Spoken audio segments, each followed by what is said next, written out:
اعوذ باللہ من الشیطان الرجیم بسم اللہ الرحمن الرحیم یا ایہا الذین آمنوا لا تقولوا راعنا وقولوا انظرنا واسمعوا وللکافرین عذاب علیم ما يود الذین کفروا من اہل الکتاب ولا المشرکین ان ينزل علیکم من خیر من ربکم واللہ یختص برحمتہ من یشاء واللہ ذو الفضل العظیم۔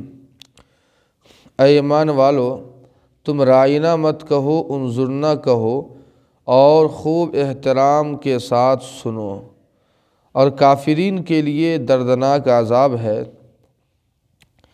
ما یود الذین کفروا من اہل الکتاب، اہل کتاب میں سے جو کافرین اور مشرکین ہیں وہ یہ نہیں چاہتے ہیں کہ آپ کے اوپر آپ کے رب کوئی خیر نازل کرے۔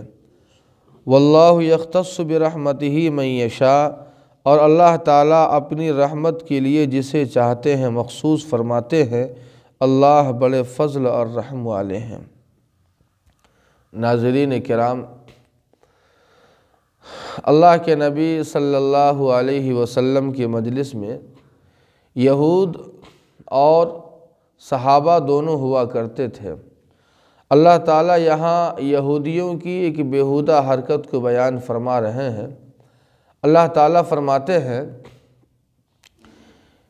کہ جب یہودی حضور کی مجلس میں ہوا کرتے اور کوئی بات اگر سمجھ میں نہ آتی تو یہودی کہتے راعنا، عین کو تھوڑا کھینچ کے کہتے راعینا۔ اس کے دو معنی ہوتے ہیں، ذو معنی لفظ ہے یہ۔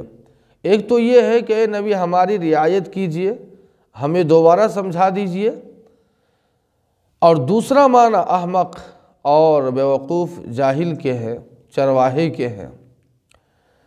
اور ان کا منشا دل میں یہی ہوتا تھا کہ ہم حضور کو چرواہا، جاہل اور بیوقوف کہہ رہے ہیں۔ ان کا منشا بات کو سمجھنا نہیں تھا۔ یہ یہودی کہا کرتے تھے راعنا، جو سیدھے سادھے نو مسلم مجلس میں ہوتے اور انہیں جب کوئی بات سمجھ میں نہ آتی تو وہ بھی کہتے راعنا۔ اللہ تعالیٰ نے ان مسلمانوں کو یہ حکم دیا کہ آپ راعنا مت کہیے، انظرنا کہیے، اس لیے کہ راعنا سے غلط معنی لوگ مراد لیتے ہیں، اس لیے آپ انظرنا کہیے۔ اس سے بہتر اللہ فرماتے ہیں واسمعوا، اور تم خوب احترام سے غور سے اگر سنو گے تو انشاءاللہ دوبارہ پوچھنے کی باری اور نوبت نہیں آئے گی۔ اللہ تعالیٰ فرماتے ہیں وَلِلْكَافِرِينَ عَذَابٌ عَلِيمٌ، اور کافرین کے لیے دردناک عذاب ہے۔ جو نبی کی شان میں گستاخی کرتے ہیں ان کے لیے اللہ نے دردناک عذاب رکھا ہے۔